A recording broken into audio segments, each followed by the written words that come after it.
Halo Smart Viewers, welcome back to Sore-Sore Seru. Seru banget bersama saya Loki dan partner saya Nathan Saurus, Oki, nggak usah pakai nama kayak gituan, gue udah capek, ampun. Oke, sekarang di sini kita akan datang ada Derry dan Amri dari Turkey Lake. Yes. Oke bro, gimana? Gimana kabarnya nih? Sehat. Derry dan Amri sehat-sehat ya, luar biasa nih. Ini Amri kayaknya lagi staycation ya, depannya kalau nggak salah kolam. Dibahas mulu. Dibahas mulu ya. Mantap. Nah ini buat teman-teman, buat gue juga pertama kali pada saat dengar kalau misalnya ada Turkey Lake Indonesia ini, gue dengar kan kayak, Hah? Mikir, Turki? Gue baru tahu gitu kan. Makanya ini kita langsung lempar di depan dulu aja ya sebelum kita bahas yang lain. Ini kayaknya bisa dibilang tadi sebagai pionir ya untuk ayam kalkun penjualannya di Indonesia, bener nggak sih? Yoi. Nih sekarang pertanyaan gue gini aja, lu nemuin nggak kalkun untuk divariasiin guysnya? Hah? Iya. Lu nemuin nggak Tan? Betul. Lu udah pernah nemuin nggak makan kalkun? Belum. Kalau lu aja nggak pernah nemuin, lu belum pernah nyobain. Artinya masa harus kita jawab juga sih kalau kita pionir? Gimana sih? Oh siap bos, mantap. Siap, Pak Derry, Pak Amri siap. Mantap ya. Tapi karena tadi kita juga bilang ini maksudnya kita belum pernah nyobain, berarti ini sekalian nanti pada saat segmen sebelumnya, nanti selanjutnya teman-teman akan lihat sendiri ini first impression gitu ya. Jadi ntar pas kita makan ini kelihatan nih di wajah jujur. Kira-kira nanti Anas opinion buat kita, buat Turkey Lake ini seperti apa gitu. Yeah. Dan juga buat smartphone yang belum tahu, kalkun itu tuh apa ya? Ayamnya bukan ayam dong, unggasnya tuh lebih besar dari ayam. Unggas. Yoi. Iya. Lebih unggas dia sebenarnya dia masih kategori ayam dia. Cuma dia besar. Nah, dia besar ukurannya bisa sampai paling besar tuh kalau di lokalnya itu bisa sampai 8 kilo dia. Sampai 8 kilo? 8 kilo ya. 8 kilo itu bukan dalam bentuk dia hidup ya, tapi 8 kilo itu udah nggak ada bulunya. Udah nggak ada bulunya, udah nggak ada jeroannya, udah nggak ada kepalanya, udah nggak ada cekernya. Dia udah bersih langsung. Udah bersih. Udah bersih tinggal olah 8 kilo. 8 kilo maksimal. Itu 2 rumah tuh, kenyang tuh. Ya lu bayangin aja, pentungannya nih. Lu tahu wings kan? Wingsnya sayapnya. Iya. Sayap itu kan kayak ada pentungan kecil kalau lo makan misalnya di apa sih? Riches dan lain-lainnya gitu ya. Itu kan ada pentungannya tuh. Wingstop gitu-gitu kan. Nah, pentungan si sayapnya itu kan pasti kan ada kayak bagian. Nah, itu ya. Nah, pentungan siapa sih yang bagian sisi sayapnya itu? Kita nih punya kita. Kan pasti kan kalau wings lu copotin gitu bagian sayapnya sama kayak bagian lengan sininya nih. Ya, itu sepentungan kayak ayam biasa. Sayapnya. Waduh. Itu Asli. Yang wingsnya kayak drumstick ayam biasa. Gimana kayak paha drumsticknya? Gimana paha drumstick? Iya. Ntar kita kasih tuh wingsnya coba lihat. Ada ya, lu lihat. Jadi selisihnya tuh sampai panjang banget. Kalau yang biasa tuh sekitar 10-12 cm. Untuk kita ngomongin drumstick ya, sama-sama drumstick. Itu 10-12 cm. Kalau untuk drumsticknya si kalkun ini sendiri, itu range-nya 20-30 cm. Bedanya jauh banget loh. Iya. Bedanya penggaris sekolah tuh, penggaris sekolah yang plastik tuh. Bedanya segitu. Tapi Nathan sebelum jauh-jauh kita ngobrol, gue tuh kepo banget soalnya dari awal kan Turkey Lake kalkun. Nah di Indonesia kan jarang. Nah ini dapat dari mana nih kalkun ini? Suplainya dari mana nih? Amri dan Kaderin coba. Kita alhamdulillah dapat yang lokal ya, karena memang pengen membangkitkan si peternak lokal juga lah. Kalau kita ngambil import mah nggak seru, ya kan benar-benar proses banget gitu kan. Nah, kita bangun ekonomi kita juga lah gitu. Nah ini kebetulan kita sebenarnya ada kok sebenarnya si peternaknya, cuma memang belum terjamah aja mungkin ya sama si owner gitu. Nah mungkin jadi kita yang bisa dibilang pionirnya nih, yang ngajak yuk bareng-bareng sama kita gitu kira-kira. Bener, dan sebenarnya kalau mau nambahin si peternak kalkun ini kan sebenarnya waktu kita ngobrol ya, Ria, itu dia tuh biasanya komunitasnya hias ya, buat dikoleksi ya. Kita ngobrol kan, jadi makanya jarang buat dikonsumsi hias. Ya, jadi buat kayak bulu-bulunya. Pokoknya buat dipelihara, buat kayak gitulah kurang lebih. Makanya kita berinovasi, kita gas aja, masa nggak bisa digigit, ya kan? Itu mereka nggak komen tuh. Itu mereka nggak komen. Maksudnya biasanya kayak, lah ini biasanya gue ternak buat hias, ini kenapa lo makan gitu-gitu. Awalnya nggak ribet tuh untuk ngobrol di awal. Oh enggak sih, karena kebetulan si supplier kita juga dia memang udah punya klien untuk dikonsumsi ya, bukan memang untuk hias doang gitu. Memang udah ada, cuma kan mungkin kuantitinya belum terlalu besar. Iya nggak komersil banget gitu ya. Betul, ya untuk konsumsi ya occasionally aja. Emang ada cara mereka beli ke dia gitu-gitu aja. Oke. Nah ini tadi udah ngomongin sempat operasional, tapi gue pengen mundur dulu deh. Nah ini untuk pertama kali, nah tadi dari Dery udah sebut bilang kalau sebenarnya bertiga. Nah ini ceritanya gimana nih? Akhirnya kalian bisa bertemu bareng, terus akhirnya ngerembukin untuk ngebangun si Turkey Lake ini. Ya. Boleh dari Dery atau dari Amri? Boleh dari Amri. Ceritanya tuh awalnya tuh historinya dari Amri. Coba deh. Oke. Jadi awalnya tuh tahun 2008 lah. Itu gue pergi 2008? Ya, lu sendiri? Oh, gue. 2008 gue pergi ke Universal Studio di California waktu itu. Main ke sana. Nah, terus di situ gue baru tahu ada yang namanya Turkey Lake nih. Wah, ikonik banget ternyata di sana kan. Nah, abis itu fast forward ke Januari 2021 kemarin. Nah, itu sebenarnya sih idenya udah dari tahun lalunya, cuma di Januarinya itu baru eksekusi. Nah, gitu karena memang atas dasar rasa kangen aja sih sebenarnya. Karena kangen aja gitu. Maksudnya karena si rasa itu tuh memorable banget lah gitu ya. Mantep banget tuh experience-nya waktu itu ya. Jadi pengen banget bisa kita makan di sini gitu. Gimana caranya gitu kan. Nah, akhirnya dari situlah ngajak pertama kali itu nyari chefnya dulu. Kebetulan saya ada teman yang memang punya pengalaman cukup lama di dunia kuliner khususnya chef ya gitu dengan dan karena menurut gua dia kompeten ya kita tanya ke dia terus gimana, terus kira-kira ya singkat cerita akhirnya kita cocok. Habis itu kita baru cari nih siapa nih bisa bantu dari sisi marketingnya gitu. Karena kalau misalnya yang yang udah banyak saingan aja, udah pakai tim marketing aja udah susah, masih susah, apalagi yang pionir nih, belum ada saingan, perlu edukasi lebih ya kan. Nah berarti tim marketingnya harus bener-bener jago nih gitu kan. Nah disitulah kita berangkat untuk nyari, akhirnya ketemulah Bang Dery di sini gitu.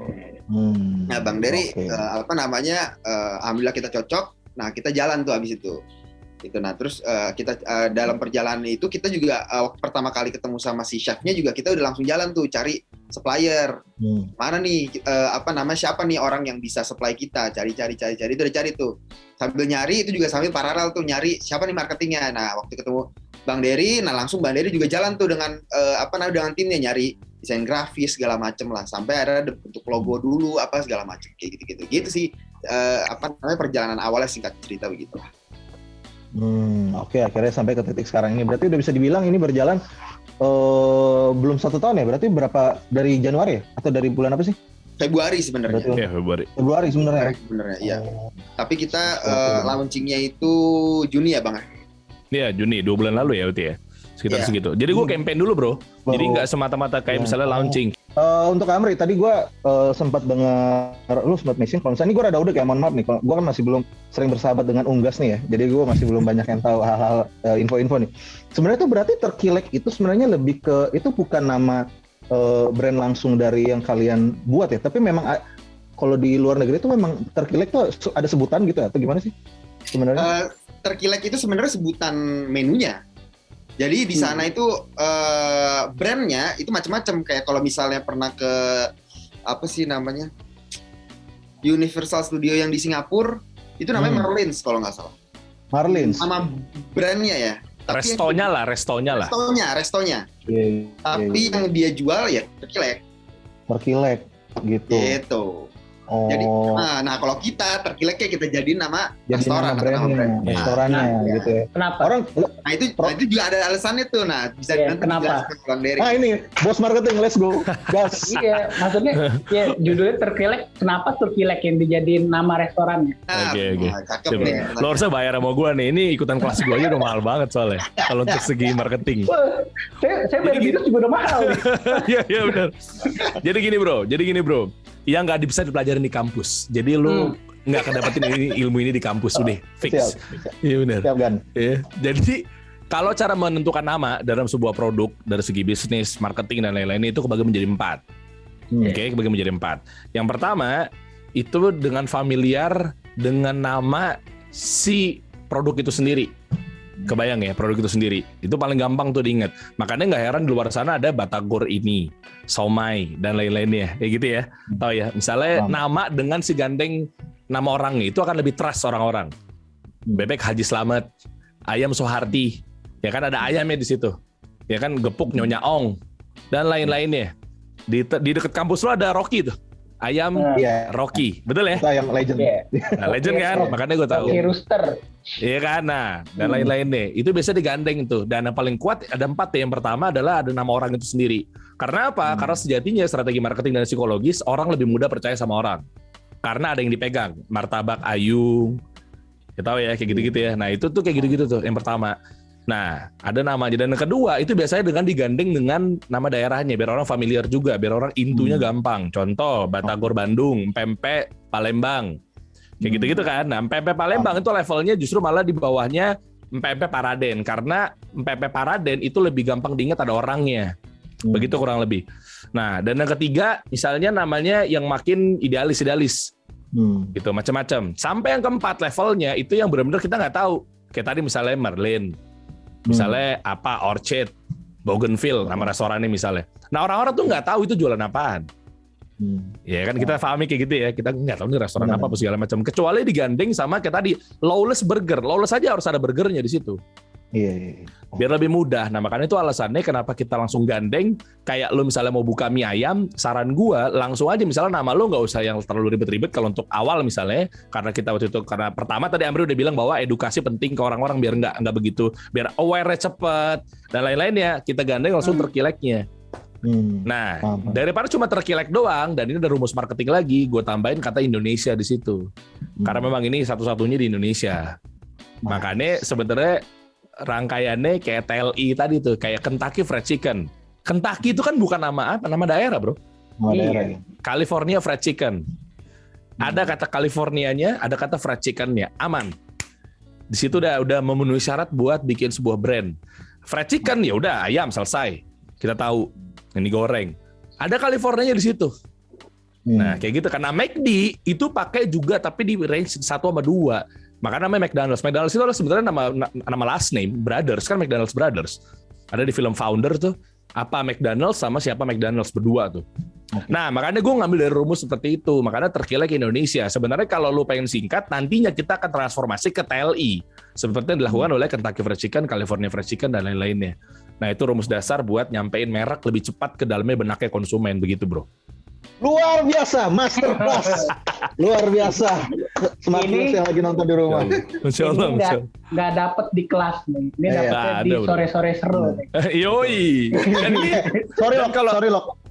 Kenapa? Dan pertama kalinya gue buka kalau secara webinar gini atau secara show, ini pertama kali gue buka di Binus TV ini, men. Wih, mantap tuh.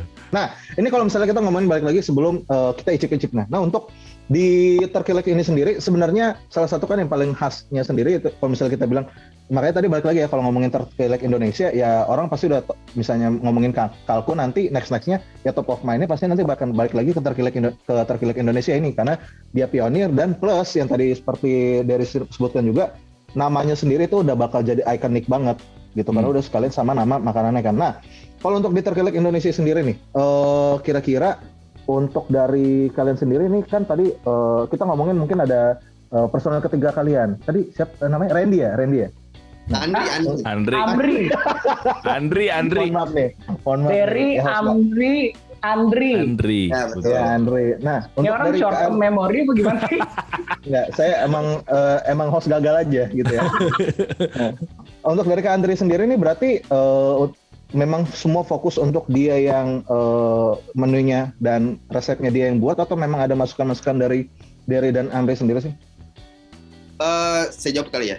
Jadi siapa namanya si Mas Andri ini, saya nyebutnya Mas Andri ya, manggil Mas Andri. Jadi Mas Andri ini saya kasih ide,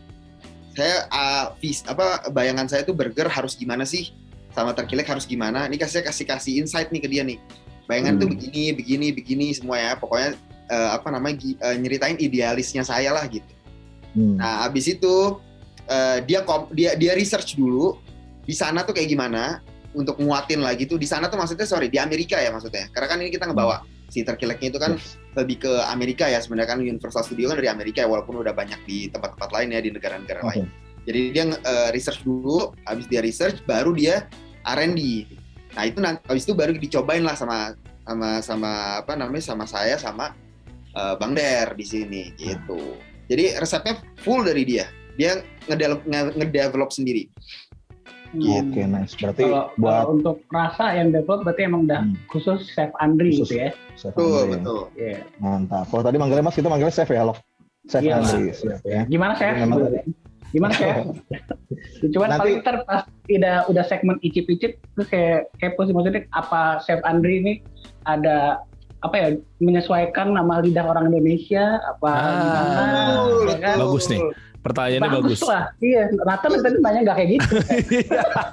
Ini kenapa host nggak bahas ini? Boleh nggak? Boleh nggak? Iya.